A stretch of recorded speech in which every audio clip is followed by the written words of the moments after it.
नमस्कार दोस्तों, स्वागत है आपका अपने चैनल शिव शक्ति पाठशाला में। उम्मीद है सभी लोग बहुत बढ़िया होंगे, स्वस्थ होंगे और प्रसन्न होंगे। आप लोगों की एक छोटी-सी डिमांड थी कि सर कारक पढ़ा दो, कारक से जितने भी क्वेश्चन आते हैं वो गलत हो जाते हैं या जो थोड़े से कठिन प्रश्न आ जाते हैं कारक से जिसमें हो सकता है 1 से ज़्यादा कारक होते हैं, 2 से ज़्यादा कारक हो सकते हैं, तो वहाँ पर आप लोग गलत कर सकते हो। कभी-कभी क्या होता है एक ही वाक्य में 4-5 कारक होते हैं, तब आप वहाँ पर कौन-सा उत्तर देते हो? क्या नियम है? देखिए, कारक तो आप छोटे-छोटे जो किताबें आती हैं उनमें भी पढ़ सकते हो। विभक्ति क्या होती है, कारक क्या होते हैं और किस प्रकार से पढ़ा जाएगा, ये सब रट लेते हो। आजकल सबको पता है कि कर्ता ने कर्म को कर से संप्रदान के लिए अपादान सब रटे हैं भैया। लेकिन एग्ज़ाम का जो लेवल है कि गलत नहीं जाए, कि ऐसे-ऐसे प्रश्न आते हैं कि हमें आंसर पता है लेकिन फिर भी वो गलत हो जाता है। तो गलत क्यों होता है? उसके पीछे वजह है। वजह ये है कि पढ़ते तो बहुत हैं, लेकिन चीज़ों को समझे नहीं हैं। रट तो लिए हैं, विभक्तियाँ रट ली हैं, काफ़ी चीज़ें रट ली, कुछ रूल भी रट लिए हैं, लेकिन चीज़ों को समझ नहीं पा रहे। कैसे पढ़ा जाता है या स्वयं हम कैसे कारक पढ़े हैं, वो तरीका आप फ़ॉलो करिएगा, तब समझ में आएगा आपको कारक वाला क्या-क्या इसमें प्रश्न बन सकते हैं। तो आज की ये वीडियो बहुत ही बेहतरीन, आप इस वीडियो को पूरा देखिएगा। मेरा वादा है एक भी प्रश्न अगर गलत हो जाए तो बताइएगा आप। एक भी प्रश्न, जितने भी नियम बनेंगे सभी के सभी हम नियमों को सहित बात करेंगे। ठीक है? अब समय व्यर्थ नहीं करेंगे, सीधे पॉइंट पर आते हैं। कारक से संबंधित जितने भी क्वेश्चन बनते हैं, चाहे कांस्टेबल है, एसआई में या बीडीओ, चाहे कोई भी परीक्षा हो, क्या-क्या प्रश्न बन सकते हैं, पूरी बात देखते हैं ध्यान से। तो नोट्स बनाते रहिएगा। अगर नोट्स नहीं बनाना है, मान लो लिखने का समय नहीं है, तो स्क्रीनशॉट करते रहिएगा, जैसे चाहो वैसे समझते रहिएगा। चलिए शुरू कर रहे हैं, देखते रहिए आप लोग। तो कारक में अब बात हम लोग करेंगे, पहला ही शब्द है कारक। कारक शब्द का निर्माण कैसे होता है, क्या इसका काम होता है, पहले तो हमें यही जानना चाहिए पहले कारक है क्या। तो देखिएगा, कारक शब्द का जो निर्माण है याद रखिएगा क्रा धातु से होता है। किससे होता है भैया? कारक शब्द का जो निर्माण है याद रखिएगा क्रा धातु से होता है। बोले धातु क्या होती है?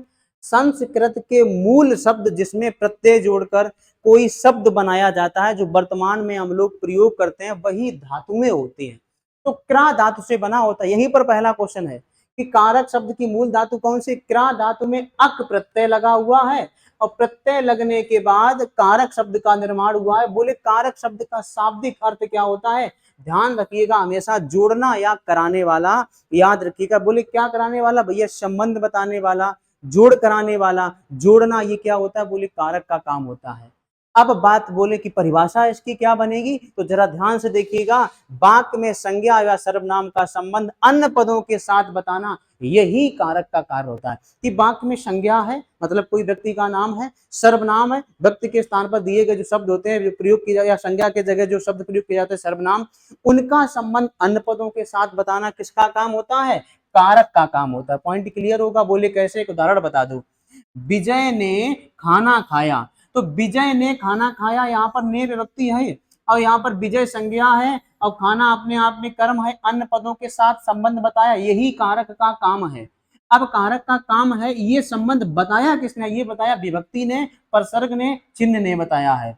यह रोहित की गाड़ी है, तो यहाँ पर जरा ध्यान से देखिएगा, रोहित शब्द संज्ञा है, गाड़ी भी अपने आप एक संज्ञा का काम करेगी, तो इन दोनों का संबंध किसने बताया? बोले की ने बताया है। यही कारक का काम होता है। बोले बिल्कुल बात क्लियर है, यहां तक समझ गए हैं। आगे बात करते हैं।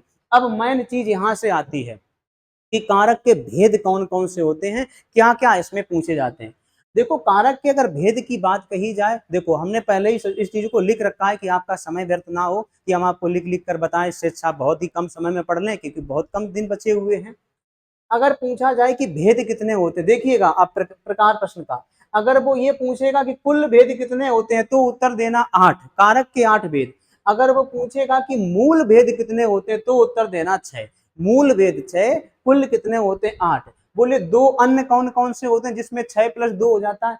दो अन्य कारक होते हैं, एक होता है संबंध, एक होता है संबोधन। संबंध और संबोधन दोनों सा से शुरू होते हैं, याद रखिएगा, अन्य कारक माने जाते हैं। बिल्कुल क्लियर होगा? चलिए अब देखते हैं कारक और कारक की विभक्ति क्या क्या होती है। छोटा सा प्रश्न यहीं पर बन जाता है, जब एग्जामिनर खुश होता है ना, खुशनुमा माहौल में होता है, तो वो सरल क्वेश्चन बना देता है। बोले कैसे? बोले कारक का नाम, देखिए कर्ता कारक की विभक्ति क्या होती है ने, कर्म कारक की को, करण कारक की से। करण कारक में जो से आएगा उसका मतलब निकलेगा के द्वारा या माध्यम निकलेगा। उसके बाद संप्रदान कारक, उसमें निकलेगा के लिए, और को भी विभक्ति होती है, याद रखिएगा साथियों। कर्म कारक की भी को होती है, संप्रदान कारक की भी को होती है। बोले हम उत्तर कब बताएंगे, कैसे पहचानेंगे कर्म है संप्रदान, इसके लिए हम जिम्मेदार हैं, हम बताएंगे। अपादान कारक में विभक्ति कौन सी होती है, से होती है, और से का मतलब यहां पर होगा अपादान में कि दूर हो जाना, अलग हो जाना, तुलना होना, क्या हो जाएगा ये अपादान कारक। संबंध कारक में क्या होता है भैया, का की के, रा री रे, ना नी ने, ये होता है। अधिकरण कारक में विभक्ति कौन कौन सी होती है, में और पर, जहां पर समय और स्थान बताया जाए अधिकरण कारक। और संबोधन कारक में क्या होता है, संबोधित करने वाले होते हैं, अरे होता है, ओहो होता है, हाय होता है, रे होता है। क्या संबोधन कारक में हमेशा विस्मयादि बोधक चिन्ह आएगा तभी उत्तर बताएंगे, ये बात गलत है या सत्य है, इसके पीछे हम तुम्हें रूल समझाएंगे। कब, जहां पर विस्मयादि बोधक चिन्ह भी नहीं होगा तब भी वहां पर संबोधन कारक होगा, और जहां पर होगा वहां पर भी संबोधन कारक होगा। कैसे उत्तर को हम डिफाइन करेंगे, यहां पर बात करेंगे। यहां तक भी देखो, इन चीजों को रट लेना दिमाग में, ठीक है, ये क्या क्या है कारक विभक्ति, और आप लोगों को पता भी होगा। अब सबसे पहले समझते हैं कर्ता कारक के बारे में चर्चा। बोले कर्ता कारक क्या है, क्या उसकी पहचान है, देखिएगा। कर्ता कारक की विभक्ति क्या होती है भैया, ने विभक्ति होती है। बोले जटिल है।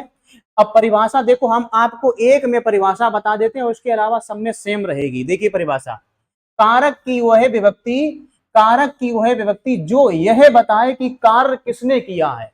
कारक की वह विभक्ति जो यह बताए कि कार्य किसने किया है, कर्ता कारक होता है। बोले कैसे, राम ने काम कर लिया। एक बात बताओ, राम ने काम कर लिया, ने विभक्ति आ गई है भैया, कार्य किसने किया है, बोले राम ने किया है। तो राम यहाँ पर किसका काम कर रहा है, बोले कर्ता का काम कर रहा है। बिल्कुल पॉइंट क्लियर हुआ होगा। विजय ने खाना खाया, ने विभक्ति आ गई, बोले किसने खाना खाया, बोले विजय ने खाया। बोले क्या हो गया यहाँ पर कर्ता कारक। अगर आप समझना चाहो, जैसे ही ने विभक्ति मिले कर्ता कारक लगा दो, बिल्कुल बात सही है, लेकिन हमेशा नहीं। बोले हमेशा क्यों नहीं, हम उसके पीछे हम बताएंगे। अब क्या है, एक नीचे हमने नियम लिखा है कि सर्वनाम के साथ जब विभक्ति आती है, याद रखिएगा, सर्वनाम के साथ विभक्ति आती है तो याद रखना उसमें चिपका कर लिखी जाती, विभक्ति दूर नहीं लिखी जाती है। उदाहरण, तुमने खाना खा लिया। अब यहां पर जब देखेंगे, मैंने खाना खा लिया, ये तुम शब्द है, सर्वनाम है, विभक्ति क्या है, ने है। अगर एग्जाम में आया बोले तुमने खाना खा लिया, आप ढूंढते रह जाओगे, बोले यहाँ पर ने विभक्ति कहाँ है, तो हमने क्या बताया है कि सर्वनाम के साथ चिपकाकर लिखी जाती है। तो तुम सर्वनाम है, ने विभक्ति है, ये वाक्य शुद्ध है, और ये इसमें कर्ता कारक होगा। अगर इसका अशुद्ध रूप देखना चाहते हो, तुमने खाना खा लिया है, देखिएगा, तुमने खाना खा लिया, ये तुम लिखा है, ने लिखा है, अलग अलग हमने लिख दिया है। हमने क्या बताया है कि सर्वनाम के साथ विभक्ति चिपकाकर जोड़कर लिखी जाती है, ये नियम होता है। मैंने पत्र पढ़ लिया, मैं से क्या बना है, ने, मैंने हो जाएगा तो क्या हो जाएगा, मैंने पत्र पढ़ लिया। इनमें आप विभक्ति मत ढूंढना कि विभक्ति तो मिली नहीं है। हमने क्या बताया है कि संज्ञा के साथ विभक्ति दूर लिखी जाती है, और सर्वनाम के साथ जब आएगी तो चिपका कर लिखी जाएगी। यहीं पर एक हमने रूल बनाया। बोले नियम क्या है, यूपीएसआई में आया हुआ था कि सर्वनाम के साथ जो विभक्ति आती है ना, उसे संश्लिष्ट विभक्ति कहा जाता है। बोले संश्लिष्ट का मतलब क्या था, संश्लिष्ट चिपकी हुई विभक्ति। जैसे तुमने आया है ना, इसमें जो ने विभक्ति आई है, ये संश्लिष्ट विभक्ति है, मतलब ये चिपकी हुई विभक्ति है। और याद रखिएगा कि संज्ञा के साथ जो विभक्ति आती है उसे विश्लिष्ट कहा जाता है, मतलब संज्ञा से जो विभक्ति है दूर लिखी जाती है, विश्लेषण करके लिखी जाती है। जैसे यहाँ पर लिखा है राम ने काम कर लिया, बिल्कुल पॉइंट क्लियर होगा। यहाँ पर राम संज्ञा है, ने विभक्ति है, दूर लिखी है विश्लिष्ट, और सर्वनाम के साथ संश्लिष्ट चिपका कर लिखी है। पॉइंट क्लियर हुआ होगा, समझ में आया होगा। जहां पर आपको डाउट है बाद में कमेंट बॉक्स में कर दीजिएगा, हम आपको बिल्कुल क्लियर करके बताएंगे, इस बात की गारंटी है। बोले कर्ता कारक समझ गए, बोले कर्म कारक समझा दो। अभी लग रहा होगा बहुत सरल है, सरल नहीं है, अभी नियम है इसमें। बोले नियम क्या क्या है, देखिएगा। कर्म कारक की क्या है, देखिए, को विभक्ति होती है, बोले ये हमें पता है, को विभक्ति। देखिए अब इसमें क्या है, कभी कभी विभक्ति नहीं भी आती है, हमेशा कर्म कारक में को विभक्ति नहीं मिलेगी, कभी कभी नहीं आएगी, तब भी वहां पर हम लोग कर्म कारक करेंगे। बोले कब करेंगे, देखिए, जिस क्रिया जिस व्यक्ति या वस्तु पर आधारित होती है, क्रिया है जिस व्यक्ति या वस्तु पर आधारित होती है ना, वही होता है कर्म कारक। बोले क्या है? विजय फल खाता है। भैया क्या खाता है? बोले फल खाता है। तो फल के नीचे अंडरलाइन है, फल क्या है? बोले कर्म है। तो क्या हो जाएगा? कर्म कारक हो जाएगा। मदन पत्र पढ़ता है, मदन क्या करता है भैया? पत्र पढ़ता है। तो बोले क्या हो जाएगा? कर्म कारक हो जाएगा। अब देखना यहाँ पर, अभी हमने इसमें समझाया था कि कभी कभी विभक्ति नहीं आएगी तभी भी कर्म कारक होगा। एक बात बताओ, विजय फल खाता है, क्या यहाँ पर को विभक्ति आई है? बोले नहीं आई है, तब भी क्या है? कर्म कारक ही तो है यहाँ पर भाई, कर्ता कारक तो होगा नहीं। अब यहाँ पर देखिए, कहानी यहाँ पर शुरू होती है। बोले कहानी शुरू यहाँ पर क्या होती है? जरा पॉइंट को समझिएगा, हम समझाते हैं आपको। देखिए, राम ने रावण को मारा। अब राम ने किसको मारा? रावण को। रावण कर्म है, तो रावण के नीचे अंडरलाइन है, ये क्या है? कर्म कारक का है। बोले विभक्ति है, बोले विभक्ति भी मिली है, तो पॉइंट क्लियर हुआ होगा। सीता पुस्तक को पढ़ती है, तो सीता किसको पढ़ती है? पुस्तक को पढ़ती है। क्या पढ़ती है? पुस्तक पढ़ती है। तो लास्ट में क्या लिखा है? बोले को विभक्ति लिखा है। बोले समझ गए हैं, बोले इसमें कर्म कारक चल रहा है। अब मान लो, अब यहां पर क्या है? क्या ये वाला वाक्य सही लिखा है? नहीं, ये वाला वाक्य अशुद्ध लिखा है। आप लोग पहचान गए होंगे। बोले ये वाले वाक्य में कर्म कारक है, लेकिन गलत क्यों है? तो यहाँ पर हमने एक रूल लिखा है कि को विभक्ति है वो निर्जीव के साथ नहीं आती है, वो सजीव के साथ आती है। पुस्तक क्या सांस लेती है? बोले सांस नहीं लेती, निर्जीव है। तो निर्जीव के साथ को विभक्ति नहीं आती है। ये रूल हमने लिख दिया है कि को विभक्ति का प्रयोग निर्जीव के साथ नहीं करते हैं। सीता पुस्तक पढ़ती है, अब ये राइट आंसर हो जाएगा। सीता पुस्तक को नहीं पढ़ती है, सीता पुस्तक पढ़ती है, करेक्ट आंसर हो जाएगा। सजीव के साथ हम लोग प्रयोग कर सकते हैं। बोले सजीव के साथ कैसे प्रयोग कर सकते हैं? एक उदाहरण बता दूं? बिल्कुल बता देंगे, देखना अभी। वह गाय को चारा देता है, वह गाय को चारा देता है। अब एक बात बताओ, क्या देता है? बोले चारा देता है। किसको देता है? बोले गाय को देता है। तो गाय शब्द अपने आप में क्या है? बोले कर्म है। गाय सांस लेती है कि नहीं? बोले लेती है, सजीव है। को विभक्ति आ गई है। बोले बिल्कुल बात सही है। क्या हो जाएगा? ये कर्म कारक के अंतर्गत गाय को रखा गया है। बोले बात क्लियर है। याद रखेंगे, ये दो वाक्य लिखे विभक्ति रहित है, विभक्ति का प्रयोग नहीं किया है, तभी भी कर्म कारक है। यहाँ पर अगर आप ध्यान से देखोगे, राम ने रावण को मारा, नहीं तो रावण के नीचे अंडरलाइन है तो कर्म कारक। अगर हमने राम के नीचे अंडरलाइन कर दिया तो क्या हो जाता? कर्ता कारक हो जाता। अगली बात, नेक्स्ट नियम क्या पढ़ेंगे? बोले कर्म के प्रकार कौन कौन से होते हैं, इसके बारे में चर्चा करेंगे। देखिए, अब जो कर्म के प्रकार होते हैं कितने होते हैं? ये कर्म कारक में ही होता है सब कुछ। कर्म दो प्रकार का होता है, एक होता है प्रधान कर्म, इसी को कहा जाता है मुख्य कर्म। और ये कैसा होता है? निर्जीव होता है। गौड़ कर्म, अप्रधान कर्म और सजीव कर्म, यह कैसा होता है? सजीव होता है। प्रधान कर्म निर्जीव होता है, गौड़ कर्म सजीव होता है। याद रखिएगा, यदि किसी वाक्य में दोनों कर्म एक साथ आ जाएं तो याद रखेंगे कि पहले गौड़ कर्म बाद में प्रधान कर्म आएगा हमेशा। बोले ठीक है, गौड़ कर्म कैसा होगा? सजीव। और प्रधान कर्म कैसा होगा? निर्जीव। अब देखिएगा, अध्यापक हिंदी विषय बच्चों को पढ़ाते हैं। यहाँ पर दो कर्म हैं, यहाँ पर दो कर्म है। कोई साथी को अगर पता ना हो कि हम कर्म कैसे प्राप्त करते हैं, तो याद रखेंगे वाक्य में क्या क्या प्रश्न करना पड़ेगा? क्या प्रश्न करो, क्या क्या करो, क्या प्रश्न करो और किसको प्रश्न करो। हम लिख देते हैं यहाँ पर, क्या किसको, क्या किसको और किसे, क्या किसको और किसे। ये तीन शब्दों का प्रश्न करिएगा, ये तीन शब्दों का प्रश्न करिएगा, हमें प्राप्त होता है, कर्म मिलेगा। अध्यापक हिंदी विषय बच्चों को पढ़ाते हैं। क्या पढ़ाते हैं? हिंदी विषय। किसको पढ़ाते हैं? बच्चों को। दो कर्म मिल गए, लेकिन रूल क्या था? पहले गौड़ कर्म। गौड़ कर्म कैसा होता है? सजीव होता है। हिंदी विषय पहले आया। हिंदी क्या सांस लेती? बोले सांस नहीं, तो निर्जीव है, तो ये बाद में जाएगी। तो इसका रूप क्या हो जाएगा? अध्यापक बच्चों को, बच्चे सांस लेते हैं, सजीव हैं, बच्चों को हिंदी विषय पढ़ाते हैं। ये वाला वाक्य शुद्ध है, ये वाला वाक्य अशुद्ध है। और इस वाक्य में कर्म कारक है, द्विकर्मक वाला कर्म कारक है। पॉइंट क्लियर होगा? द्विकर्मक का मतलब होता है जिसमें दो कर्म होते हैं। बिल्कुल बात क्लियर होगी। ये वाला वाक्य अशुद्ध है, ये वाला वाक्य शुद्ध है। क्यों अशुद्ध है? क्योंकि यहाँ पर दो कर्म आए हैं, लेकिन पहले उसने प्रधान कर्म लिख दिया है और प्रधान कर्म बाद में आता है, पहले गौड़ कर्म आता है। पॉइंट क्लियर हुआ होगा। चलिए अगली बात, आगे बात करते हैं। देखिएगा करण कारक, क्वेश्चन मतलब 3 नंबर कारक आया, बोले से विभक्ति होती है, और इसमें से का मतलब क्या होता है, किसी चीज के माध्यम।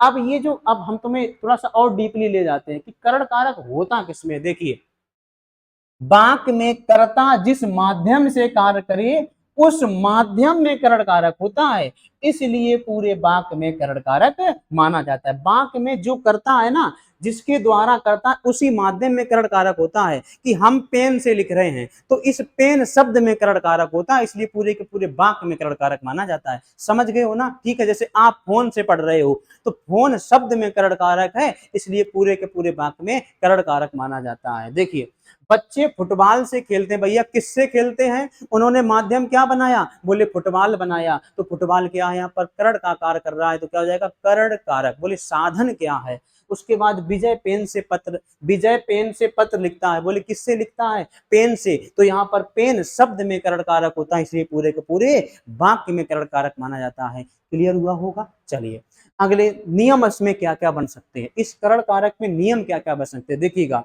यदि किसी वाक्य में शारीरिक विकलांगता उसकी पहचान बन जाए, मान लो कोई व्यक्ति विकलांग है और उसकी ये पहचान बन जाए, तो उस पहचान शब्द में याद रखिएगा करण कारक होता है। बोले कैसे, वह हाथ से दिव्यांग है, दिव्यांग का मतलब विकलांग है। 2015 के बाद नाम चेंज कर दिया गया था ना, विकलांग का दिव्यांग बोला जाता है, नरेंद्र मोदी ने किया था। देखिए वह हाथ से विकलांग है या दिव्यांग है। किसी ने पूछा भैया वो कहाँ से विकलांग है, बोले हाथ से विकलांग है, हाथ से दिव्यांग है, तो उसकी पहचान हुई, तो उस पहचान शब्द में उसका जो अंग है वही किसका काम करेगा, करण कारक का काम करेगा। बिल्कुल क्लियर हुआ होगा। चलिए आगे बढ़ते हैं। जैसे हम आपसे कह दें कि वह पैर से विकलांग है, तो पैर से विकलांग उसकी पहचान बनाने का माध्यम बना ना, तो ये क्या है, पैर शब्द करण कारक का काम करता है। नियम क्लियर हुआ होगा। अगर अच्छा लग रहा होगा तो बस सभी साथी वीडियो को लाइक कर देंगे, और जो नए साथी चैनल को सब्सक्राइब अवश्य कर देंगे। ठीक है,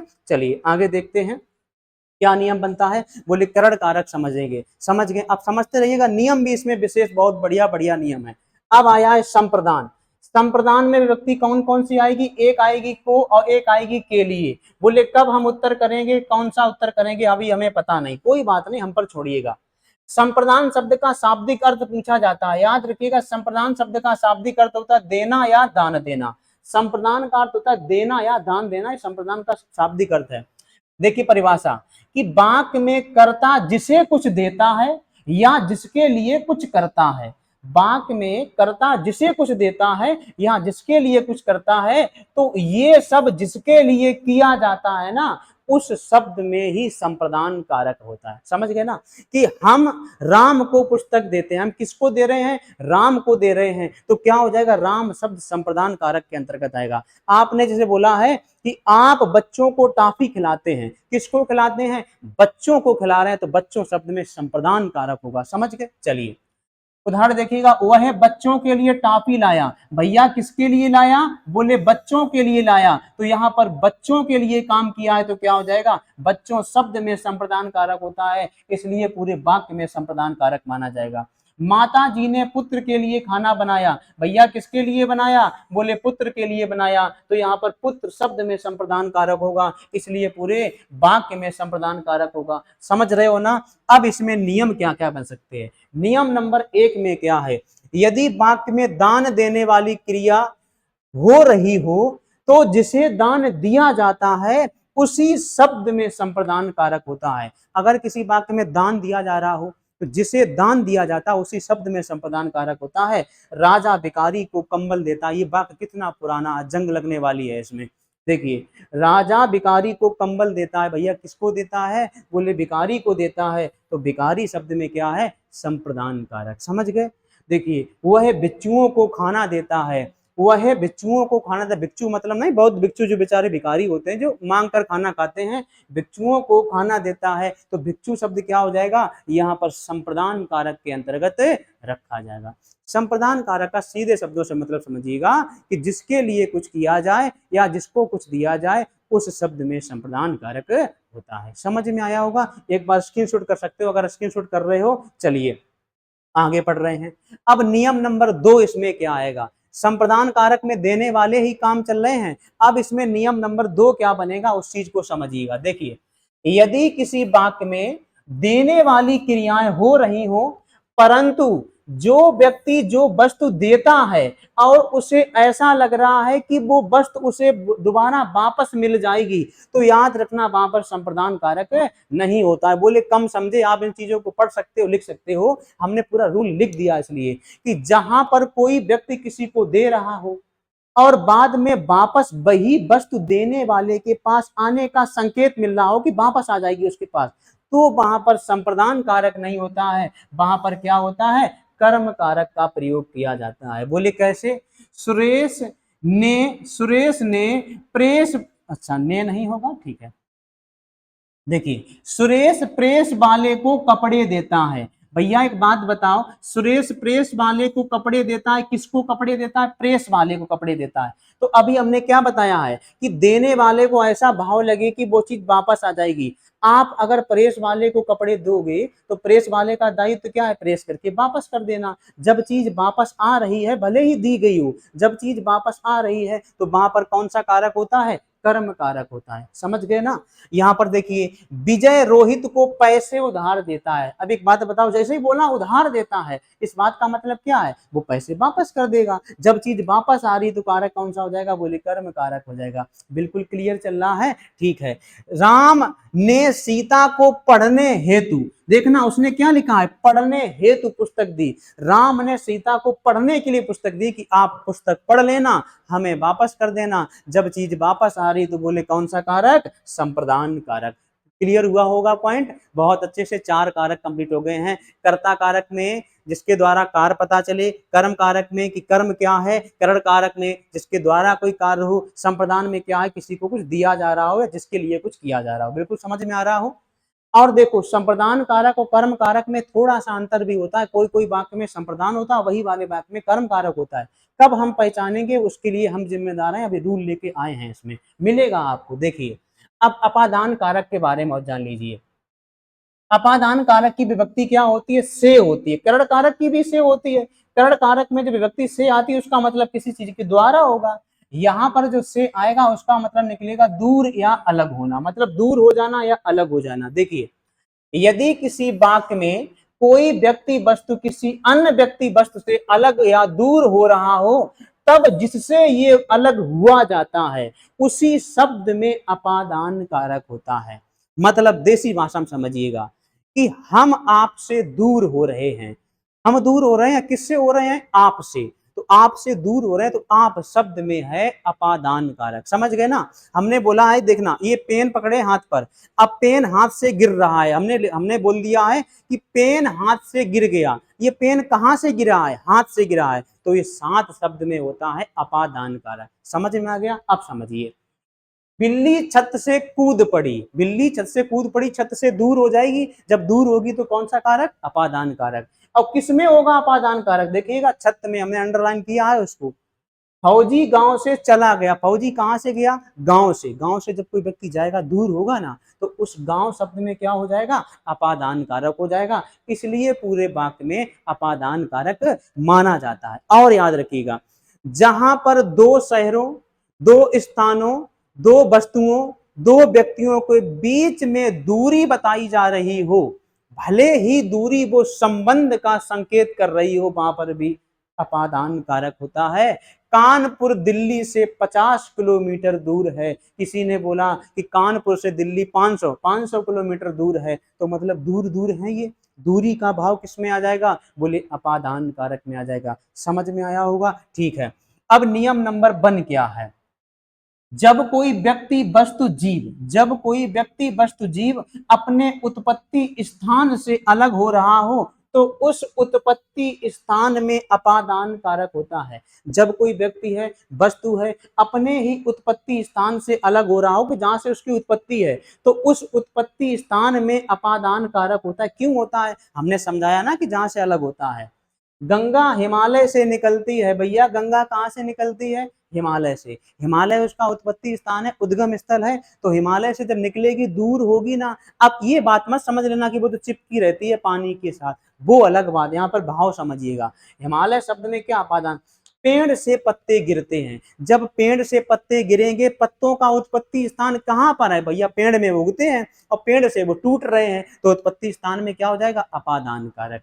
नर्मदा अमरकंटक से निकलती है। नर्मदा कहाँ से निकलती है? अमरकंटक से निकलती है। एक बात बताओ, नर्मदा नदी का अमरकंटक स्थल है उद्गम स्थल, वहां से वो निकलेगी तो उत्पत्ति स्थान कहाँ है? अमरकंटक। तो यहाँ अमरकंटक शब्द में कौन सा कारक हो जाएगा? अपादान कारक हो जाएगा। बात समझ में आई होगी, जल्दी इसके स्क्रीनशॉट कर सकते हो, आपकी इसकी पीडीएफ पे मिल जाएगी, बिल्कुल परेशान मत होना। आप कमेंट करिएगा, हम ग्रुप पर पीडीएफ आपके पास भेज देंगे, ठीक है? आप लोग पीडीएफ देख लेना।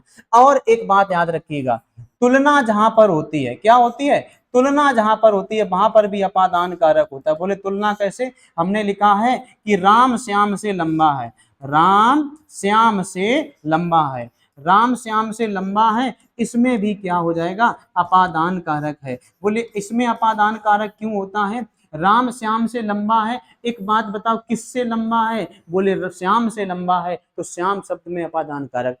तुलना वाले में क्यों होता है? तुलना वाले में ये होता है, मान लो कि श्याम है इतना बड़ा है और राम है इतना बड़ा है, यही इससे अलग हुआ ना भैया, एक लंबा एक छोटा है, इस बात का मतलब क्या? वो से अलग है, तो अलग वाला भाव किसमें आ जाएगा? अपादान कारक में। चलिए आगे पढ़ते हैं। नियम नंबर 2 इसमें क्या बनता है अपादान कारक में, ये भी समझिएगा। यदि किसी वाक्य में शर्माना, लज्जा करना, डरना आदि क्रियाएं हो रही हो, तो ये जिससे होता है उस व्यक्ति में अपादान कारक होता है। अगर किसी वाक्य में डरना है, शर्माना है, लज्जा करना है, ये क्रियाएं हो रही हो, तो ये सब जिससे होता है ना, उसी शब्द में अपादान कारक होता है। देखिए, बहू ससुर से शर्माती है, बहू किससे शर्माती है भैया? ससुर से शर्माती है, तो इस ससुर शब्द में क्या हो जाएगा? अपादान कारक। बोले शर्माने में अपादान कारक क्यों करते हैं? इसके पीछे वजह है। एक बात बताओ, जब बहू ससुर से शर्माएगी तो क्या उसके पास बैठी रहेगी? बोले पास नहीं बैठी रहेगी, जब कोई शर्माएगा तो उससे दूर हो जाएगा, तो जब दूर हो जाएगा तो कारक कौन सा आ जाएगा? अपादान कारक। मीना छिपकली से डरती है, अगर मीना छिपकली से डरेगी तो क्या उसके पास बैठेगी? क्या उसके पास रहेगी? नहीं, बोल दूर हो जाएगी, तो क्या हो जाएगा? अपादान कारक। तो याद रखिएगा, जहां पर शर्माना है, डरना है, लज्जा करना है, आ जाए समझ लेना वहां पर क्या होता है? अपादान कारक। बिल्कुल क्लियर हुआ होगा। अब पढ़ते हैं संबंध कारक के बारे में। संबंध कारक में क्या क्या नियम बन सकते हैं? चलिए, एक संबंध कारक की हमने आपको ट्रिक बताई थी, यहां पर ट्रिक क्या लिखी है भैया? करण लिखी है। क्या लिखी है? करण। करण से 9 विभक्ति आती हैं। का से देखिएगा, सबसे पहले का से, का की के। रा से देखिएगा, रा री रे। ना से देखिएगा, ना नी ने। 9 विभक्तियां होती हैं, लेकिन इसके पीछे वजह क्या है? जो काकी के है ये आती है संज्ञा के साथ, और जो रारी रे नानी ने ये किसके साथ आती है? सर्वनाम के साथ। संज्ञा के साथ आती है, उसे क्या कहते हैं भैया? उसे कहते हैं विशलिष्ट। उसे क्या कहते हैं? उसे कहते हैं विशलिष्ट कहा जाता है। अभी हमने बताया था, समझ गए हो ना? कोई डाउट नहीं होना चाहिए। विशलिष्ट और जो सर्वनाम के साथ आती है उसे कहा जाता है संश्लिष्ट। क्या कहा जाता है? संश्लिष्ट कहा जाता है। याद रखना, ये पूछा गया था यूपीएसआई में, ठीक है? अब देखिए उदाहरण, यह राम की पुस्तक है। भैया का की के किसकी पुस्तक है? बोले राम की, संबंध कारक। वह विजय का कुत्ता है, का आ गया है, किसका कुत्ता है? बोले विजय का, क्या हो जाएगा? संबंध कारक। यहां पर देखिए, ये राम के कपड़े हैं, का की के आ गया, किसका है भैया? राम और कपड़े का संबंध बता रहा, यही तो संबंध कारक चलता है। का की के संज्ञा के साथ आती है, जरा देख लीजिएगा। राम वह संज्ञा, विजय कुत्ता संज्ञा, राम कपड़े संज्ञा, संज्ञा के साथ आएगी, वो होती है काकी के। अब यहां पर देखिएगा, रा री रे। तुम्हारा पेन, देखो यह तुम्हारा पेन है, तुम्हारा तुमसे बना है, तुम्हारा पेन, ये क्या है? सर्वनाम के साथ आई है, इसे कहते हैं संश्लिष्ट। वह तुम्हारी साइकिल है, तुम्हारी तुमसे बना है, तुम्हारी री आया है तो क्या हो जाएगा? री विभक्ति है, बोले कौन सा? संबंध कारक। यहाँ पर तुम अपना काम करो, क्या है? अपना काम करो। ना नी ने क्या आ जाता है? बोले संबंध कारक आ जाता है। बिल्कुल क्लियर हुआ होगा, समझ में आया होगा, बहुत बढ़िया। चलिए स्क्रीनशॉट करना चाहते हैं स्क्रीनशॉट कर लो, आगे बढ़ते हैं। नेक्स्ट है अधिकरण कारक। बोले अधिकरण कारक की विभक्ति क्या होती है? अधिकरण कारक की विभक्ति होती है में और पर। में और पर मतलब समय सूचक और स्थान सूचक। मतलब क्रिया कहाँ हो रही है, क्रिया कब हो रही है, ये हमें बताया जाए तो समझ लेना वहां पर कौन सा होता है, अधिकरण कारक होता है। जरा ध्यान से देखिएगा, जब किसी वाक्य में क्रिया के होने के समय व स्थान का बोध हो, तब उस समय व स्थान सूचक शब्द में अधिकरण कारक होता है। क्रिया कहाँ पर हो रही है, वो स्थान, क्रिया कब हो रही है, वो समय, इन्हीं शब्दों में होता है, याद रखिएगा, अधिकरण कारक। इसलिए पूरे वाक्य में माना जाता है। बच्चे मैदान में खेल रहे हैं, बच्चे कहाँ खेल रहे हैं, मैदान में। विभक्ति देखिएगा, में आ गई है। आप विभक्ति रटे हो, बहुत अच्छी बात, लेकिन हम आपको विशेष तरीके से बता रहे हैं बच्चे कहाँ खेल रहे हैं, मैदान में। स्थान मिला तो इस मैदान शब्द में अधिकरण कारक है। बिल्ली छत पर कूदती है, बिल्ली कहाँ पर कूदती है भैया, छत पर कूदती है। पर लगा है, बोले क्या हो जाएगा, अधिकरण कारक। यही वाला वाक्य हमने अपादान में बताया था, उसमें मालूम क्या बोला था, बिल्ली छत से कूदती है और बिल्ली छत पर कूदती है, इन दोनों में अंतर है ना। बिल्ली छत से कूदती है और बिल्ली छत पर कूदती है, दोनों में अंतर हुआ है। और जब दोनों में अंतर हुआ है तो समझ लेना क्या हो जाएगा, इसमें हो जाएगा पर मतलब उसी के ऊपर है, और से मतलब दूर हो जाना, तो क्या हो जाएगा, ये है अधिकरण, और से अलग हो जाना वो अपादान। नाव पानी में तैरती, भैया कहाँ पर तैरती है, बोले पानी में। पक्षी आकाश में उड़ते हैं, बोले कहाँ उड़ते हैं, आकाश में, तो बोले क्या है, अधिकरण कारक। वह द्वार द्वार जाकर भीख मांगता, ये वाला वाक्य आ चुका इसलिए हमने लिखा है। वह द्वार द्वार जाकर भीख मांगता है, कहाँ जाता है, कहाँ पर भीख मांगता है, द्वार द्वार। द्वार द्वार का मतलब क्या होता है, दरवाजे दरवाजे जाकर। दरवाजे दरवाजे जाएगा तो बोले स्थान होगा, तो स्थान होगा तो बोले क्या हो जाएगा, अधिकरण कारक हो जाएगा। बिल्कुल क्लियर है।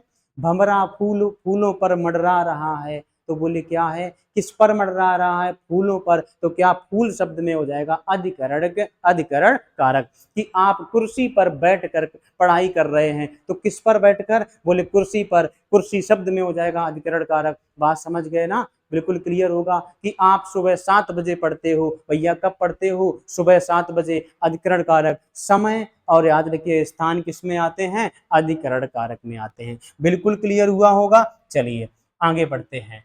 संबोधन कारक, इसमें नियम देख लेते हैं क्या क्या नियम बनेंगे। संबोधन कारक हालांकि सरल होता है, लेकिन कुछ इसमें भी है।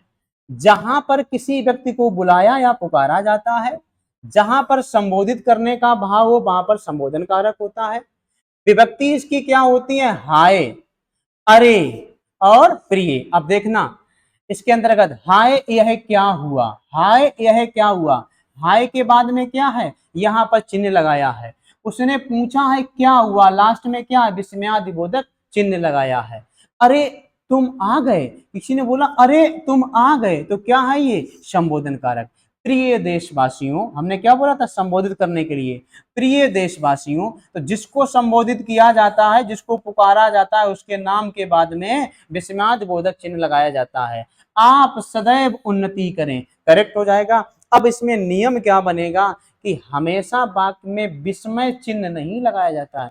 हमेशा वाक्य में विस्मयादिबोधक वाला जो चिन्ह होता है, हमेशा नहीं लगा होता है, तब भी वहां पर हमें करना पड़ता है। बोले कैसे, अय रमेश यहाँ आओ, यहाँ पर पुकारने का भाव हो रहा है, भले ही यहाँ पर विस्मयादिबोधक चिन्ह का प्रयोग नहीं किया गया है, तब भी क्या हो जाएगा, यहाँ पर याद रखेंगे क्या हो जाएगा, संबोधन कारक हो जाएगा। बिल्कुल समझ में आया होगा, क्लियर हुआ होगा। एक बार और पढ़ लीजिएगा, बिल्कुल क्लियर हो जाएगा, गारंटी है इस बात की।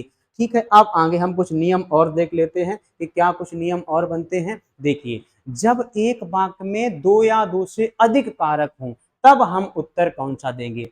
जब दो या दो से मतलब जब एक वाक्य में दो या दो से अधिक कारक हो, तब हम उत्तर कौन सा देखें। देखिए, राम ने रावण को धर्म के लिए युद्ध के मैदान में बाण से मारा।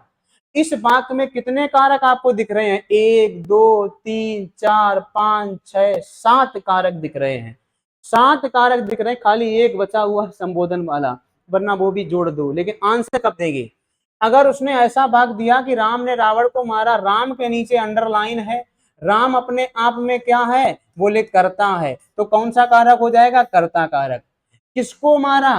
रावण को। रावण क्या है? बोले कर्म कारक। क्या है? कर्म कारक। देखिए विभक्ति क्या लगी एक को, धर्म के लिए। बोले किसके लिए मारा? धर्म के लिए। तो इसमें क्या हो जाएगा? संप्रदान कारक, क्योंकि हम पहले ही समझाए थे जिसके लिए काम किया जाए, जिसको कुछ दिया जाए। युद्ध के मैदान में। बोले किसके मैदान में? बोले युद्ध के मैदान में। क्या हो जाएगा? संबंध कारक, के आ गया ना। उसके बाद कहां पर मारा? बोले मैदान में मारा। मैदान बोले तो क्या है? बोले स्थान है। स्थान किसमें आता है? तो साथी बोलेंगे अधिकरण कारक में आता है। बात क्लियर हो रही होगी। और उसके बाद बाण से मारा। भैया किससे मारा? बोले बाण से। माध्यम क्या बनाया? बोले बाण बनाया। तो बोले बाण किस में आएगा? करण कारक में आएगा। समझ में आया होगा। एक वाक्य में कई कारक हो सकते हैं। उत्तर हम तब देंगे जिसमें वो रेखांकित करेगा, जिसमें उसने रेखांकित कर दिया। भाई जरूरी नहीं कि यही वाला वाक्य है, कोई भी वाक्य हो, कोई भी वाक्य हो, कोई दिक्कत नहीं है। देखिएगा ये वाला जो क्वेश्चन है ये वीडियो की परीक्षा में आया था। अभी जो परीक्षा हुई थी ना री एग्जाम वाली, वीडियो वाली, जून के महीने में हुई थी। मोहिनी ने चिड़ियाघर में पक्षी देखे। जब ये वाला वाक्य आया तो मालूम क्या है? कई लोगों ने जैसे ही ने देखा और लगा दिया कर्ता कारक, चल बसे। अरे भैया मोहिनी शब्द कर्ता कारक है। कहां पर देखे हैं? चिड़ियाघर में। यह अपने आप किसका काम करेगा? चिड़ियाघर जगह है, बोले अधिकरण कारक। बोले क्या देखा? पक्षी देखा। पक्षी क्या है? भैया कर्म है, तो क्या हो जाएगा? कर्म कारक। और उसने मालूम क्या किया था? पक्षी को ही रेखांकित कर दिया था। बोले रेखांकित शब्द में कारक बताइएगा। बच्चे ध्यान ही नहीं दे पाए, हालांकि काफी लोग थे वो ध्यान नहीं दे पाए और कर्ता कारक लगा दिया। इसका कौन सा हो जाएगा? कर्म कारक। अगर मोहिनी के नीचे लगा देते तो क्या हो जाएगा? मोहिनी कर्ता कारक हो जाता।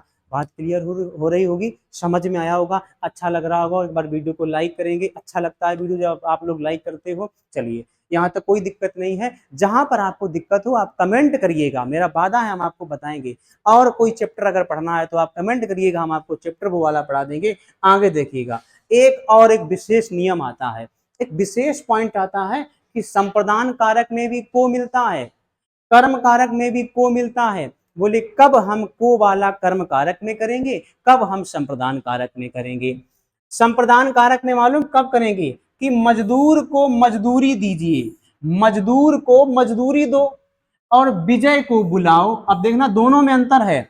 जिसको कुछ दिया जाए या जिसके लिए कुछ किया जाए, मजदूर को दीजिए, देने का भाव आया है संप्रदान कारक में। देखिएगा ना, मजदूर को मजदूरी दीजिए। भैया किसको दीजिए? बोले मजदूर को। समझ गए ना।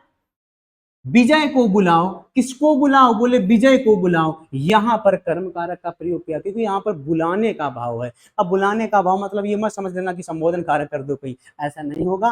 क्या है? किसको बुलाओ? विजय, विजय को बुलाओ। यहाँ पर जब आप देख रहे हो, यहाँ पर देने का भाव है, यहाँ पर बुलाने का भाव है, पुकारने का भाव है। इन दोनों में अंतर ये है। को विभक्ति इसमें है, को विभक्ति इसमें है। पॉइंट समझ में आया होगा, क्लियर हुआ होगा। हमने बोला कि बच्चों को टॉफी दो, हमने यहां पर लिखा कि बच्चों को टॉफी दो। देखना अभी, बच्चों को टॉफी दो, बच्चों को टॉफी दो, एक वाक्य लिखा है यहाँ पर। और यहाँ पर लिख रहे हैं बच्चों को बुलाओ। हमने लिखा है कि बच्चों को जगाओ या बुलाओ। मान लो जगाओ कर दो या बुलाओ कर दो, कुछ भी कर दो अपने हिसाब से जो सुविधाजनक लगे। यहाँ पर देने का भाव है, यहाँ पर बुलाने या पुकारने का भाव है। दोनों में अंतर है। ये है संप्रदान का, ये होता है कर्म कारक का। कभी कभी आता है तो ऐसा लगता है बोले कर्म कारक कर दो। कई बार ये वाला हम कराए हैं, जो दरोगा की परीक्षा में जब ये वाले वाक्य आते हैं, मजदूर को मजदूरी दीजिए, तो बच्चे कर्म कारक कर देते हैं। नहीं, जहां पर देने का भाव हो तो वहां पर कौन सा होता है? संप्रदान कारक। और चीजें अगर वापस आ रही हैं वहीं पर तो क्या हो जाएगा? कर्म कारक होता है। एक बात बताओ, मजदूर को मजदूरी दोगे तो क्या वो वापस करेगा? भैया उसका हिस्सा है, मजदूरी है, वो तो उसको मिलके ही रहेगा, तो वहां पर नहीं हो सकता है। पॉइंट क्लियर हुआ होगा, अच्छा लगा होगा। अगर अभी भी अच्छा लगा है तो एक बार वीडियो को लाइक करेंगे। सभी साथी जो नए हैं वो चैनल को सब्सक्राइब करेंगे, अपने दोस्तों के साथ वीडियो को शेयर अवश्य करेंगे। नया चैप्टर, आगे चैप्टर क्या पढ़ना है आप कमेंट करिएगा, हम आपको इसी तरीके से लिखकर पूरा रूल के साथ इसको बता देंगे। और कहीं पर अगर डाउट बचा है पूरे के पूरे कारक में, तो आप कमेंट करिएगा,